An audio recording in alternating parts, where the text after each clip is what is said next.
pelajaran Ibu ya? Iya. Bagaimana kabarnya hari ini? Alhamdulillah, luar biasa. Allahu Akbar. Wih, semangat-semangat ya. Iya. Alhamdulillah. Nah, sebelum melakukan pembelajaran, silakan KM dipimpin doa terlebih dahulu. Silakan. Sebelum belajar, marilah kita berdoa dimulai. Amin. Berdoa cukup. Iya. Nah, sebelumnya minggu kemarin kita sudah mempelajari materi apa? Teks laporan hasil observasi. Iya. Ada yang masih ingat apa itu teks laporan hasil observasi? Teks yang mendeskripsikan kembali hasil observasi kita. Iya, betul. Nah, sekarang kita akan belajar tentang teks biografi. Sebelumnya ada yang pernah membuat teks biografi belum? Pernah. Sudah? Wih, tentang apa? Tentang siapa? Pahlawan. Iya. Bagus.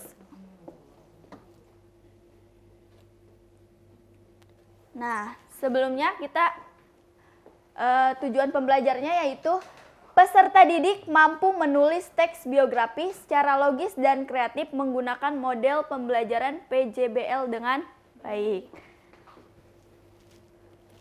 Nah, silahkan tolong dibacakan dulu oleh Susi. Raden Ajeng Kartini lahir pada tanggal 20 April 1879 di Desa Mayong, Jepara, Jawa Tengah. Sebagai anak dari keluarga bangsawan Jawa, Kartini memiliki kesempatan untuk belajar di rumah dengan pengajaran khusus dari ayahnya, Raden Mas Adipati Aryo Sosroningrat. Namun, pada zamannya, perempuan tidak diperbolehkan melanjutkan pendidikan formal. Meskipun demikian, Kartini tekun belajar sendiri dengan membaca buku-buku yang ada di perpustakaan keluarganya. Dia memiliki minat yang besar terhadap pembelajaran dan pemikiran modern, serta perjuangan hak-hak perempuan. Kartini memimpin perjuangan untuk memberikan hak pendidikan kepada perempuan dan juga memperjuangkan agar perempuan memiliki kesempatan yang sama dalam masyarakat. Iya, terima kasih Susi. Selanjutnya Ulan. Ulan, tolong bacakan.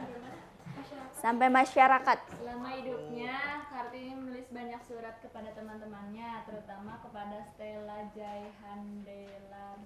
Seorang sahabat Belanda yang memahami perjuangan Kartini. Surat-surat itu kemudian diterbitkan dalam sebuah buku berjudul Habis Gelap Terbitlah Terang, yang menjadi warisan berharga dalam perjuangan emansipasi perempuan di Indonesia. Kartini meninggal dunia pada usia yang masih muda, 25 tahun, pada tanggal 17 September 1904. Namun, semangat dan perjuangannya terus diabadikan dan dihargai oleh masyarakat Indonesia dan dunia sebagai salah satu tokoh perempuan paling berpengaruh dalam sejarah Indonesia. Iya, terima kasih Wulan ya, Wulan dan Susi. Nah, dari contoh ini dapat disimpulkan apa itu teks biografi? Iya, betul semua. Nah, selanjutnya pengertian teks biografi. Kata bios berarti hidup dan grafien berarti menulis. Maka teks biografi dapat diartikan sebagai teks yang menceritakan kisah hidup seseorang. Nah, jadi teks biografi ini menceritakan tentang kisah hidup seseorang. Nah, di dalam riwayat hidupnya itu ada tentang pendidikan, perjalanan karir. Nah, yang bisa kita tahu ladani. Teks biografi siapa aja, bisa siapa aja? Tokoh pahlawan, terus idola juga bisa ya. Ya. Nah, dalam teks biografi yaitu ciri-cirinya. Yang pertama, berisikan fakta yang didasarkan pada pengalaman hidup tokoh. Nah, seperti tadi di contoh. Apa coba pengalamannya? Pengalamannya kan sering menulis surat kepada sahabatnya. Menulis buku juga. Judulnya apa? Habis gelap terbitlah Terang. Iya. Yang kedua yaitu disajikan dalam bentuk narasi. Seperti tadi ya. Kemudian yang ketiga, menceritakan peristiwa penting yang dialami sang tokoh sehingga bisa dijadikan dan bagi pembaca. Apa yang dapat diteladani dari contoh tadi R.A. Kartini? Semangat emansipasi. Iya, terus? Pendidikan. Iya, gender. Iya, good. Benar. Bagus. Nah, selanjutnya yaitu ada struktur teks biografi. Tolong bacakan oleh Siti Hardianti. Yang pertama itu orientasi. Orientasi merupakan struktur bagian awal dari teks biografi. Bagian ini mencakup pengenalan tokoh dan latar belakang kisah atau peristiwa yang akan diceritakan pada bagian selanjutnya. Iya, terima kasih Siti Hardianti. Nah, jadi orientasi ini struktur bagian awal dari teks biografi. Biasanya yaitu pengenalan tokoh, seperti tadi. R.A. Kartini lahir pada tanggal, nah gitu ya. Kemudian yang kedua, tolong bacakan oleh Rijal.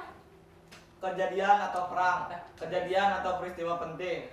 Peristiwa penting menceritakan tentang rangkaian peristiwa, yaitu kejadian-kejadian yang dialami tokoh. Iya, jadi peristiwa penting ini menceritakan rangkaian peristiwa yang dialami oleh tokoh yang kita tulis. Kemudian yang ketiga yaitu reorientasi, tolong bacakan oleh Regina.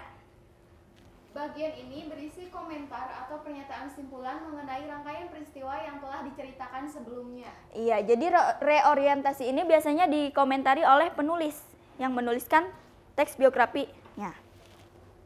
Kemudian ada kaidah kebahasaan. Nah, kaidah kebahasaan yang pertama yaitu menggunakan kata ganti orang ketiga tunggal seperti ia, dia, beliau, dan nya. Kata ganti ini biasanya dipakai secara bervariasi untuk penyebutan nama tokoh atau panggilan tokoh. Nah, kemudian yang kedua yaitu menggunakan kata ganti penunjuk yang dipakai untuk menggantikan hal yang telah disampaikan sebelumnya. Kata ganti petunjuk ditandai dengan kata ini dan itu. Kemudian yang ketiga yaitu menggunakan penanda waktu berupa konjungsi seperti sejak dan ketika. Yang keempat yaitu menggunakan kata depan yang menunjukkan keterangan waktu seperti pada. Nah, kemudian yang terakhir yaitu menggunakan penanda waktu berupa nomina seperti nantinya atau kelak. Selanjutnya. Nah, selesai sudah materi yang disampaikan, saatnya tugas kelompok. Tugas kelompoknya dibagi dua ya. Dihitung saja. Hitung 1, 2, 1, 2. Regi? 1, 2, 1, 1. 2. 2. Yayan? 1. Uban? 1. Ya. Yang satu dengan yang satu, yang dua dengan yang dua.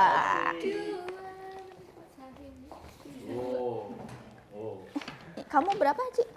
1. Dua mana? Oh, aku 2, Bu. Oh, iya. 2, Bu. Ya. Ketuanya Rizal.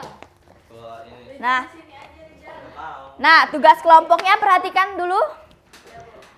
Yang pertama, pilih tokoh yang akan kalian tulis biografinya. Pilih dulu tokohnya siapa yang mau ditulis, silahkan didiskusikan ya. Kemudian yang kedua, cari data tentang tokoh tersebut. Dicari dulu kelahirannya, pendidikannya, terus riwayat hidup yang lainnya ya. Kemudian, buatlah teks biografi dari tokoh tersebut sesuai dengan strukturnya. Tadi strukturnya ada 3 apa aja? Orientasi, iya. Silahkan dikerjakan ya. Ibu beri waktu 3 menit. Silahkan dari sekarang. Sini aja kamu yang kesini. Ya, silakan diskusikan bersama-sama. Diskusi Rizal. Itu aja. Ih, kamu kesini. Uban kamu kelompok berapa? Aku ada tuh, ada aku satu. Sini. Satu. Mana 1? Ada yang kurang mengerti? Oh, ini aja. Ini satu itu. Kamu kelompok berapa? Sok, silahkan. Ya. Sok, silahkan. Ini gimana Ibu? Mana yang mana? Ini. Oh iya, jadi reorientasi ini ditulis sama kalian penulisnya. Komentar, isinya komentar tentang tokoh. Sutarji Kazum Bahri. Iya. Aku mah sastrawan, Bu. Aku mah Mardiani. Ada kendala? Tidak ada Bu, sudah selesai. Ini orientasinya, Bu. Apa? Ini ya, Bu. Pengenalan yang awal. Ini orientasi tuh. Oh ini peristiwa Iya, di ini orientasinya. orientasinya. Ya, udah. Sudah, Bu. Udah, Bu. Iya. Udah, Ibu. Sudah semua? Sudah. Silahkan perwakilan kelompoknya maju ke depan. Kelompok 1 terlebih dahulu, silahkan dibacakan hasilnya. Kami mengambil biografi Sutarji Kalzum Bahri. Siapa itu? Salah. Ah iya, silahkan dibaca. Yang orientasinya Sutarji Kalzum Bahri lahir di Rangat, Riau 24 Juni 1941. Pendidikan terakhirnya adalah pada jurusan Administrasi Negara, Fakultas Sosial dan Politik Universitas Pajajaran. Iya.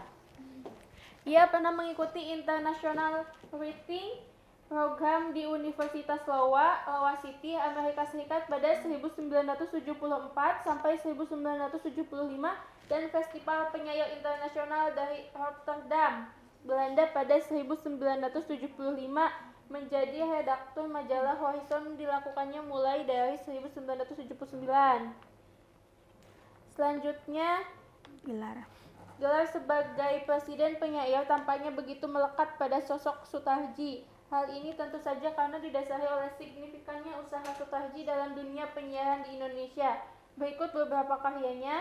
Yang pertama, O pada tahun 1973. Yang kedua, Amuk tahun 1977 mendapat hadiah puisi DKJ pada 1976 sampai 1977.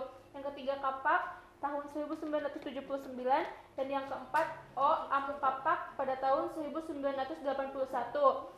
Pada 1979, ia mendapat hadiah sastra ASEAN. Pada 1993 menerima hadiah seni dan pada 1998 menerima anugerah sastra Khairil Anwar. Iya, tepuk tangan untuk kelompok 1. Selanjutnya kelompok 2, silakan. Ahmad Yani.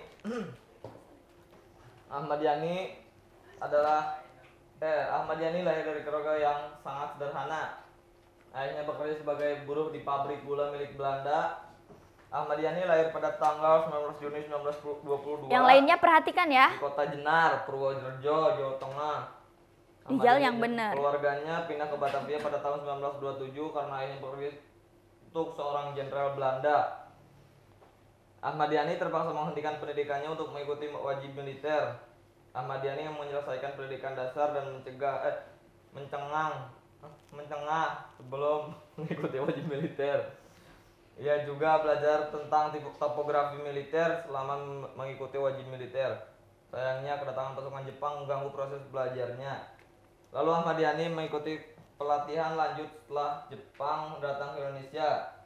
Ahmad Yani bergabung dengan PETA pada tahun 1943, kemudian pindah ke Bogor dan untuk mengikuti pelatihan komando peleton.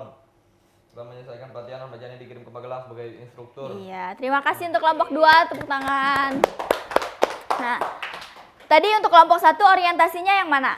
Yang Sutarji Kalzum Bahri lahir di Rangat. Iya, betul. Untuk peristiwa pentingnya? Gelar sebagai presiden penyair tampaknya begitu melekat pada sosok Sutarji. Iya, reorientasinya? Pada 1979 ia mendapat hadiah sastra ASEAN. Iya, sudah paham semua berarti ya? Iya.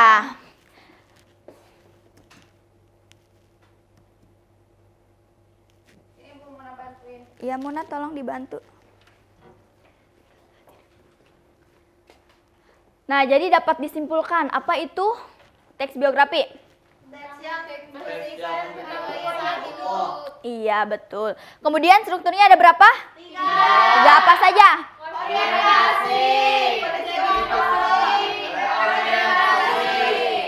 Iya. Apa itu orientasi? Pengenalan. Iya, pengenalan awal ya. Kemudian yang kedua yaitu peristiwa penting. Apa itu? Peristiwa yang dialami tokoh. Iya, betul. Kemudian reorientasi. Apa itu? Komentar dari penulis. Nah, sudah paham semua ya? Paham. Nah, selanjutnya ada tugas individu. Dikerjakannya di rumah ya. Membuat teks biografi berdasarkan kaidah kebahasaan dan strukturnya. Silahkan ditulis agar tidak lupa. Iya. Nah, karena sudah bel, kita akhiri ya. Sebelumnya, bagaimana pelajaran hari ini? Menarik? Menarik. Contohnya gimana? Mudah dipahami? Mudah, iya. Nah, minggu depan kita akan mempelajari teks deskripsi. Iya. Karena sudah bel, Ibu tutup ya. Sebelumnya, silakan oleh KM. Mari kita berdoa dimulai. Iya. Cukup. Sampai berjumpa di pekan yang akan datang ya. Ibu tutup, wabillahi taufiq walhidayah. Wassalamualaikum warahmatullahi wabarakatuh.